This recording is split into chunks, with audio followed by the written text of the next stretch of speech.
तो ring and module का हमने कुछ पोर्शन जो है वो फ़िज़िकल लेक्चर्स में कर लिया था। तो आज हमारे पास जो टॉपिक है वो है रूट ऑफ पोलिनोमियल। ठीक है, पोलिनोमियल्स क्या होती हैं ये सारी चीज़ें हमने क्लास के अंदर डिस्कस कर ली थी। तो रूट ऑफ पोलिनोमियल क्या है, let R be a ring and आपको पता है ये जो चीज़ है ना, जो पोलिनोमियल है आपके पास, जिसमें ये जो वेक्टर्स हैं एक्स एक्स स्केयर ये सारे, ठीक है, ये हम कहाँ से लेते हैं, आर में से। ठीक है, यानी आर के ऊपर हमने एक पोलिनोमियल डिफ़ाइन किया है, रिंग के ऊपर एक पोलिनोमियल डिफ़ाइन किया है जिसको हम डिनोट करते हैं एफ ऑफ एक्स से। ठीक है, और ये बिलोंग करता है आर ऑफ एक्स से। तो ये एक पोलिनोमियल है हमारे पास जिसमें a n is not equal to zero है। A n is not equal to zero होने का मतलब है कि ये जो हाईएस्ट पावर का कोफिशेंट है वो नॉन ज़ीरो होना चाहिए, तभी आप कह सकते हैं ना कि एन इसकी क्या है, हाईएस्ट पावर है। Then the value of x for which f of x equal to zero, x की वो तमाम वैल्यूज़ जिनके लिए ये इक्वेशन जो है वो इक्वल टू ज़ीरो आती है, इसको क्या बोलेंगे हम, root of polynomial.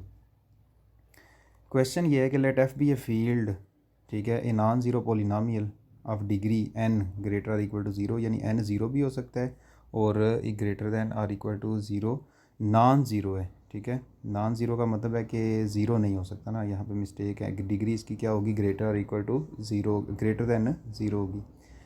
Has at least n roots in the field F, कहता है इसके कम से कम एन रूट एग्जिस्ट करेंगे। जैसे आप सिंपल, आपको पता है क्वाड्रेटिक इक्वेशन लें या क्यूबिक इक्वेशन लें ना, तो उनके अंदर जितनी उसकी हाईएस्ट पावर होती है उतने उसके रूट एग्जिस्ट करते हैं। तो ये भी यही क्वेश्चन है कि अगर डिग्री एन है तो इसके एन जो है रूट एग्जिस्ट करेंगे। We prove this result by induction on the degree. For example the degree of F of x, यानी एफ ऑफ एक्स की डिग्री क्या है, यानी equation f of x equal to zero जो है, फॉर एग्जांपल उसकी degree क्या है, ज़ीरो है। Then F of X is a constant polynomial. ठीक है, आपको पता है डिग्री ज़ीरो, डिग्री की पोलिनोमियल जो होती है वो कांस्टेंट होती है पोलिनोमियल।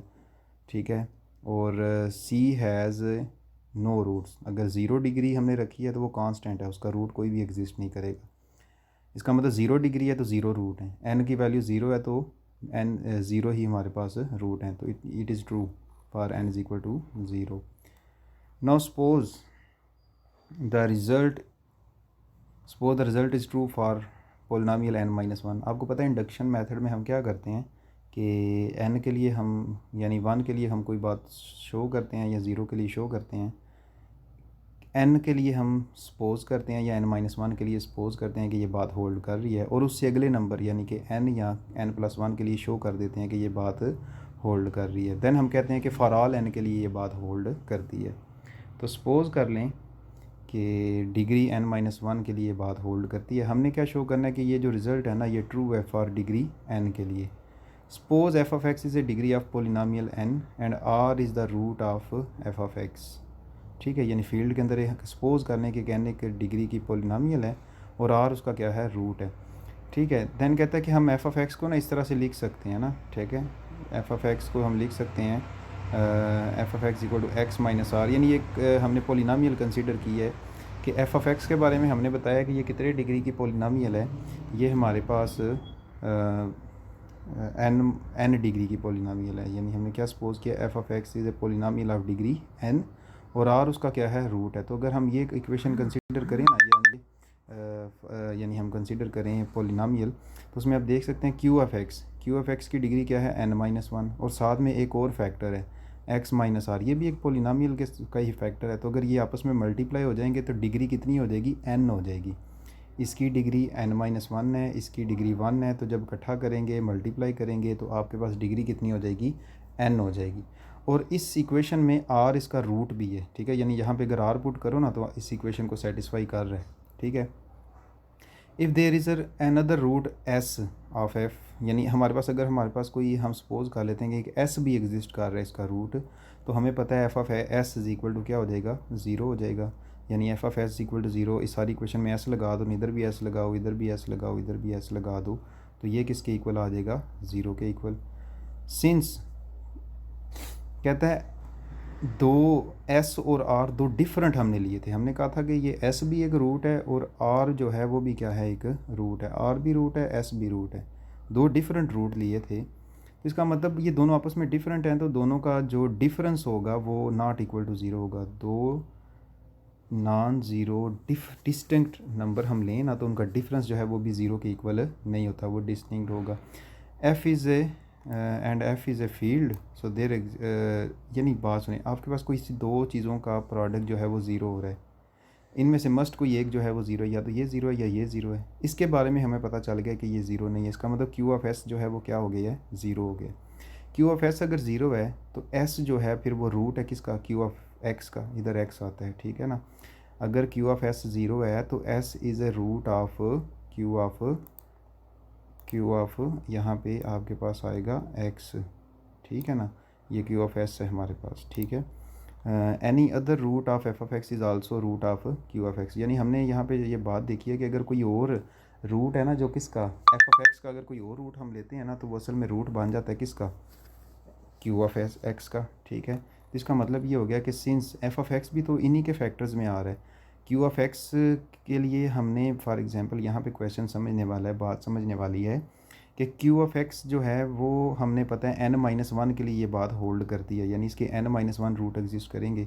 अभी हमने ये सपोज़ किया कि अगर हम कोई और रूट लेते हैं ना एफ ऑफ एक्स का तो वो असल में रूट हो जाता है किसका, क्यू ऑफ एक्स का। तो इसका मतलब अगर n-1 रूट तो इसके पहले से ही एग्जिस्ट कर रहे हैं, और इसका एक n-1 रूट इसके एग्जिस्ट कर रहे हैं, तो एक और रूट अगर हम इसका लेते हैं तो वो भी इसका रूट बन जाता है। यानी ये बात देखिए, ये Q of X is a polynomial of degree n-1, therefore by induction hypothesis Q of X has at most n-1 root. ये बात तो हमें कन्फर्म है ना, हमने सपोज किया हुआ है। तो कॉन्सिक्वेंसली क्या हो गया कि F of X has at most n root, यानी इसके n-1 रूट एग्जिस्ट करते हैं, ठीक है। n-1 तो हो गए इसके, एक आ गया इसका रूट, ठीक है। तो इकट्ठे मिला के रूट कितने हो गए हमारे पास, n रूट एग्जिस्ट कर गए किसके, एफ ऑफ एक्स के। तो यहाँ पे ये बात प्रूव हो जाती है कि हमारे पास कोई डिग्री n है तो उसके रूट्स कितने होंगे, n होंगे। नेक्स्ट है हमारे पास irreducible polynomial. A polynomial f of x is said to be irreducible over a field F, यानी irreduce over a field F if it has no proper divisor or factor. अगर उसका कोई proper divisor exist ना करे या factor exist ना करे। Polynomial का कोई प्रॉपर का मतलब क्या हो गया कि इम्प्रॉपर क्या होंगे, एक आइडेंटिटी और ये इटसेल्फ, और इनके अलावा जो होंगे वो क्या होंगे, इम्प्रॉपर होंगे। प्रॉपर डिवाइज़र अगर एग्जिस्ट ना करे या फैक्टर ना हो तो इसको क्या बोलेंगे, इररिड्यूसिबल पोलिनोमियल। नेक्स्ट है कॉन्ग्रुएंट। कॉन्ग्रुएंट क्या चीज़ है, दो ए और B two integers and m a positive integer, then a is congruent to b modulo m if m divides a minus b, ठीक है। यानी अगर m जो है वो डिवाइड करे a माइनस b को तो हम बोलेंगे a जो है वो कॉन्ग्रुएंट टू b है under modulo m। We use this notation a congruent to b modulo m to indicate let a is congruent to b modulo m if a and b are not congruent to a, then अगर congruent होंगे तो हम वो 3 dash लगाएंगे ना, ठीक है। लेकिन अगर congruent नहीं है तो उसके ऊपर ये क्रॉस लगा देंगे, a is not congruent to b modulo m। तो एक बात याद रखनी कि a congruent to b कब है, modulo m के तहत है कि अगर m जो है a माइनस b को क्या करे, डिवाइड करे। कहता है शो करें, शो डैट द पोलिनोमियल, ये एक पोलिनोमियल गिवन है, कहता है is irreducible over F the field of integer modulo 11। कहता है ये modulo field of integer modulo 11 के लिहाज से ना ये क्या है, इररिड्यूसिबल है, ठीक है। यानी फील्ड हमारे पास क्या है, Z11 इंटीजर अंडर मॉडुलो 11। तो आपको पता है उसमें कहाँ तक एलिमेंट होंगे, 10 तक। एफ ऑफ एक्स ये है, एफ ऑफ ज़ीरो फाइंड करें, एफ ऑफ 1 फाइंड करें, 2 फाइंड करें, 3 फाइंड करें, 4, यानी आप सो ऑन आपने 10 तक फाइंड करना है। एफ ऑफ 10 का मतलब या एफ ऑफ 0 1 2 3 का मतलब क्या है, जहाँ जहाँ पे एक्स होगा वहाँ पे आपने 1 2 3 4 5 निकाल लेना है। अब देखें इसका आंसर कितना आ गया, 4। फॉर एग्जांपल आपने 0 पुट किया, आंसर आ गया 4, ठीक है। अब ये 4 जो है ये कॉन्ग्रुएंट टू ज़ीरो नहीं है, कॉन्ग्रुएंट टू ज़ीरो नहीं है, क्यों, क्योंकि अगर कॉन्ग्रुएंट कब होता है, अगर m जो है वो डिवाइड करे a माइनस बी को, यानी 11 जो है वो डिवाइड करे 4 माइनस 0 को, तो वो डिवाइड नहीं करता, इसलिए कॉन्ग्रुएंट नहीं है। इसी तरह 6 माइनस 0 को 11 डिवाइड नहीं करता, इसी तरह 10 माइनस 0 को 11 डिवाइड नहीं करता। 5 आपको पता है ये 16 आ गया ना आंसर आपका 16, लेकिन आपको पता है मॉडुलो क्या है आपका 11, तो आपने 16 नहीं लिखना, 11 या उसके मल्टीपल आपने माइनस कर लें, तो 11 इसमें से माइनस कर लेना तो क्या रह गया 5। मॉडुलो वाली प्रॉपर्टी जो आप यूज़ करते हैं, 5 माइनस 0 को 11 डिवाइड नहीं करता। इसी तरह 24 आ गया, 24 को आपने मॉडुलो 11 के हिसाब से देखना है, तो 22 यानी 11 के मल्टीपल कितने बन गए 22, वो आपने माइनस कर लेना है, तो 2 रह गया। 2 is not congruent to 0 modulo m, क्योंकि 11 जो है वो 2 माइनस 0 को डिवाइड नहीं करता। इसी तरह आपने देख लिया कि तमाम ये जो फंक्शन के अंदर आपने इंटीजर पुट करके देखें, ना ही ये इसका सोल्यूशन है ना ये, यानी कॉन्ग्रुएंट टू 0 का मतलब है कि 0 इनके आंसर नहीं आ रहे ना, ठीक है, ये इसको डिवाइड भी नहीं कर रहे। तो इसका मतलब ये हो गया कि F of X does not congruent to 0 under modulo m for all x belongs to f, यानी तमाम f के लिए ये बात होल्ड नहीं कर रही। तो इसका मतलब क्या हो गया कि ये इररिड्यूसिबल पोलिनोमियल है ओवर f। नेक्स्ट एक और एग्जांपल है सेम उसी तरह से कि शो करें कि ये जो पोलिनोमियल है ये इररिड्यूसिबल है over f of the field of integer modulo 11।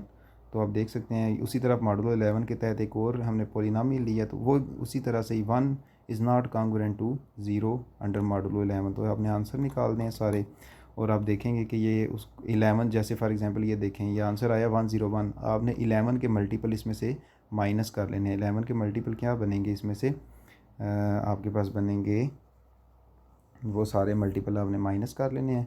3 रह गया, 3 माइनस 0, 11 जो है वो 3 माइनस 0 को अब डिवाइड नहीं करता, 11 डज़ नॉट डिवाइड्स 3, ठीक है। तो ये भी फिर कॉन्ग्रुएंट टू 0 नहीं है, तो ये भी इररिड्यूसिबल पोलिनोमियल ओवर f है। नेक्स्ट है हमारे पास zero of polynomial. Let f of x be a polynomial over r of x, यानी r यहाँ पे कम्यूटेटिव रिंग विद आइडेंटिटी है। ज़ीरो पोलिनोमियल में r क्या चीज़ है, कम्यूटेटिव रिंग विद आइडेंटिटी। और आपको पता है रिंग में अगर मल्टीप्लिकेशन के लिहाज से कम्यूटेटिव भी होल्ड कर जाए तो कम्यूटेटिव आइडेंटिटी भी मल्टीप्लिकेशन के लिहाज से हो जाए, फिर हम कहते हैं कि रिंग क्या है, कम्यूटेटिव रिंग विद आइडेंटिटी। कहते हैं एक सी ले लिया हमने, इसको बोलेंगे zero of F of X, अगर वो इस इक्वेशन को क्या करे, सेटिस्फाई करे। जैसे रूट थे ना हमारे पास, इसी तरह ज़ीरोज़ ऑफ पोलिनोमियल, यानी वो तमाम वैल्यूज़ जो फंक्शन में पुट करें और आंसर क्या आया आपके पास, ज़ीरो आए। If F of C is equal to zero then C is called root, यानी जो रूट होते हैं वो असल में क्या होते हैं, ज़ीरोज़ ऑफ पोलिनोमियल होते हैं। नेक्स्ट है हमारे पास एक रिमाइंडर थ्योरम। रिमाइंडर थ्योरम क्या कहता है कि ये आपने छोटी क्लासों में भी पढ़ा हुआ है। Remainder theorem, let R be a commutative ring with identity. एक सी हमने ले लिया, कहता है कि अगर एक पोलिनोमियल हो और उसको डिवाइड किया जाए x माइनस सी से, ये पॉइंट बड़े गौर से देखिएगा कि अगर आपके पास एक पोलिनोमियल है ये f ऑफ x, ठीक है ना, अगर उसको डिवाइड करें x माइनस सी से, देन रिमाइंडर किसके इक्वल आ जाएगा, f ऑफ c के इक्वल। तो मेन बात बस आप ये याद रखें कि f ऑफ x एक पोलिनोमियल है, x माइनस सी से आपने उसको क्या करना है, डिवाइड करना है, तो f ऑफ c जो होगा वो आपका क्या होगा, रिमाइंडर हुआ करेगा। देखें लेट f ऑफ x एक पोलिनोमियल है, एक c ले लिया हमने, कहता है g ऑफ x, ये भी तो एक पोलिनोमियल ही बन रही है ना, x माइनस सी, ठीक है, ये x माइनस सी भी एक पोलिनोमियल है, इसको क्या कह दिया, g ऑफ x। यानी अब मतलब हमारे पास ये है कि हमने f ऑफ x को g ऑफ x से क्या करना है, डिवाइड करना है। तो आपको पता है जब भी हम किसी दो नंबर को आपस में डिवाइड करते हैं, देन बाय डिवीजन एल्गोरिदम हमारे पास एक q और एक r एग्जिस्ट करता है। जैसे सिंपल डिवीजन एल्गोरिदम में हम दो नंबर को डिवाइड करें ना, तो किसी ना किसी नंबर से मल्टीप्लाई करना पड़ता है और कोई ना कोई रिमाइंडर आता है। तो डिवीजन एल्गोरिदम इसको बोलते हैं। q ऑफ x और r ऑफ x हमारे पास एग्जिस्ट करेगा सच डैट कि वो जिस नंबर को डिवाइड कर रहे होते हैं ना, उसको इस तरह से लिखा जा सकता है, f ऑफ x को लिखा जा सकता है q of x, g of x plus r of x। अब जी जो r ऑफ x है ना, इसकी डिग्री जो है ना वो g ऑफ x से क्या होगी, लेस होगी, ठीक है। अच्छा g ऑफ x है किसके इक्वल, x माइनस सी, ठीक है। c पुट कर दें फंक्शन के अंदर, c पुट कर दें, c पुट किया, q ऑफ c हो गया, c माइनस सी हो गया, ज़ीरो हो गया, r ऑफ c हो गया। तो यहाँ पे f ऑफ c देखें आप किसके इक्वल आ गया है, r ऑफ c, और r ऑफ c क्या है, रिमाइंडर। तो आप देख सकते हैं रिमाइंडर किसके इक्वल आ गया, f ऑफ c के इक्वल, रिमाइंडर किसके इक्वल आ गया, f ऑफ c के इक्वल। तो यही हमारे पास थ्योरम था कि अगर हमारे पास हम एक पोलिनोमियल f ऑफ x को अगर हम डिवाइड करते हैं g ऑफ x से, तो रिमाइंडर किसके इक्वल हो जाता है, f ऑफ c के equal. Degree of question can never be negative, degree of question can never be negative. Question क्या होता है, जिस नंबर से आप, जैसे आप दो नंबर को डिवाइड करते हैं ना, फॉर एग्जांपल ये देखें, आपने एक नंबर है हमारे पास फॉर एग्जांपल 10, ठीक है, तो आपने इसको 5 से डिवाइड किया, तो ये जिस नंबर से मल्टीप्लाई करते हैं ना वो क्या होता है, क्वोशंट होता है। तो कहता है ये यहाँ पे तो हम नेगेटिव वगैरह आ सकते थे ना अगर किसी नेगेटिव नंबर को डिवाइड कर रहे हैं, लेकिन कहता है कि क्वोशंट के अंदर जो डिग्री होगी ना वो कभी भी नेगेटिव नहीं होगी। यानी नेगेटिव डिग्री का मतलब क्या है कि वो अगर नेगेटिव होगी तो आपको पता है ज़ाहिर है वो एक्स जो है वो डिवाइड में चला जाएगा। तो degree of quotient can never be negative. Next एक डेफिनेशन है, let F be a field. अगर किसी को कोई इशू है, अगर कहीं से समझ नहीं आ रही तो आप साथ साथ मुझसे पूछ सकते हैं, ठीक है। Let F be a field and F of X be the polynomial ring over F. Let यानी ये वही बात कि एफ फील्ड है और एफ ऑफ एक्स, अब फील्ड के ऊपर पोलिनोमियल बनी हुई है, ठीक है, पोलिनोमियल रिंग ओवर एफ। दो पोलिनोमियल ले लिए, उनमें से एफ़ के बारे में हमें पता है कि ये नॉट इक्वल टू ज़ीरो है, then F of X is a divisor of G of X. Divisor of यानी एफ ऑफ एक्स जो है वो जी ऑफ एक्स को क्या करेगा, डिवाइड करेगा, या factor of G of X if and only if there exist Q of x. यानी आप देख सकते हैं ना, जैसे कि आपको पता है ये एफ ऑफ एक्स है ना, उसको मैंने डिवाइड करना हो किसी और नंबर से, जैसे एग्जांपल के तौर पे वही एग्जांपल ले लेते हैं कि फॉर एग्जांपल मेरे पास मैंने 10 को क्या करना है, डिवाइड करना है, ठीक है, तो 5 से। तो मेरे पास एक ये आपके पास क्या है, एफ ऑफ एक्स, सॉरी ये क्या है, एफ ऑफ एक्स हमारे पास क्या था, F of X is divisor of G of x, यानी एफ ऑफ एक्स जी को क्या करेगा, डिवाइड। तो ये एफ ऑफ एक्स है, ये जी ऑफ एक्स है। तो यहाँ पे कोई और नंबर भी जिससे मल्टीप्लाई करना पड़ेगा वो भी होगा ना, 2 फॉर एग्जांपल। तो आपके पास क्या आ गया, 10 को लिखा जा सकता है फिर, यानी जी ऑफ एक्स को लिखा जा सकता है 5 मल्टीप्लाई बाई 2, यानी कि F of x multiply by Q of x. In this case हम क्या बोलेंगे कि एफ ऑफ एक्स जो है वो जी ऑफ एक्स को क्या कर रहा है, डिवाइड कर रहा है। F of X divide G of x यानी 5 डिवाइड 10। समझ आ गई है ना आपको। नेक्स्ट है फैक्टर थ्योरम। फैक्टर थ्योरम क्या कहता है जी, if F is a field then, एक हमने पोलिनोमियल ले ली, कहता है ये डिविजिबल बाई है एक्स माइनस ए से, if and only if a is zero of F of x. दोबारा क्वेश्चन की स्टेटमेंट ज़रा समझ लें कि एक पोलिनोमियल एफ ऑफ एक्स, उसको हमने डिवाइड करना है एक्स माइनस ए से, यानी कि एक्स माइनस ए जो है वो डिवाइड करता है एफ ऑफ एक्स को, if and only if a is zero of F of x. A zero of F of x का क्या मतलब है कि ए उसका क्या होगा, रूट होगा, ठीक है ना। तो सपोज़ कर लिया कि एक्स माइनस ए जो है वो क्या करता है, डिवाइड करता है किसको, एफ ऑफ एक्स को, ठीक है, डिवाइड करता है एफ ऑफ एक्स को। तो एफ ऑफ एक्स को फिर लिखा जा सकता है एक्स माइनस ए और साथ में क्यू ऑफ एक्स। यही बात जो भी मैंने आपको समझाई कि अगर एक नंबर दूसरे नंबर यानी एफ ऑफ एक्स अगर जी ऑफ एक्स को डिवाइड करता है ना, then by division algorithm G of X को लिखा जा सकता है, जी ऑफ एक्स को लिखा जा सकता है एफ ऑफ एक्स और क्यू ऑफ एक्स। यानी ये आपने डिविजिबिलिटी की प्रॉपर्टी नंबर थ्योरी में पढ़ी हुई है डेफिनेशन, तो वो ये वही डेफिनेशन है, ठीक है। X minus A Q of x, A put कर दें, ए जब पुट करोगे आपको पता है जब यहाँ पे ए लगाओगे तो ये ज़ीरो हो जाएगा, ठीक है। तो a is zero of F of x. अब कन्वर्सली सपोज कर लो कि ए क्या है हमारे पास, zero of F of x है। Zero of F of x से क्या मुराद है कि F of a is equal to zero, यानी ए उस इक्वेशन को क्या करता है, सेटिस्फाई करता है। बाई रिमाइंडर थ्योरम, आपको पता है रिमाइंडर थ्योरम के मुताबिक रिमाइंडर किसके इक्वल होता है, एफ ऑफ ए के इक्वल, ठीक है। रिमाइंडर किसके इक्वल होता है, एफ ऑफ ए, और एफ ऑफ ए यहाँ पे क्या है, ज़ीरो। इसका मतलब रिमाइंडर यहाँ पे क्या है, ज़ीरो है। तो एफ ऑफ एक्स यानी डिवीजन एल्गोरिदम लिखो ना, एफ ऑफ एक्स किसके इक्वल होता है, x minus A Q of X plus R. लेकिन यहाँ से हमें पता है आर किसके इक्वल है, आर तो ज़ीरो के इक्वल है, ठीक है ना। यहाँ पे आर की वैल्यू लगा दो तो ये दोबारा वही नहीं चीज़ बन गई, f of x equal to x minus A Q of x.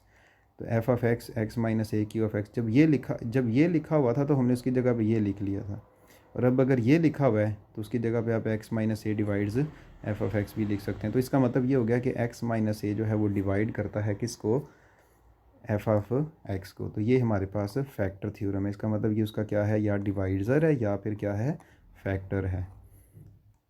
Next अभी हम नेक्स्ट थ्योरम करते हैं।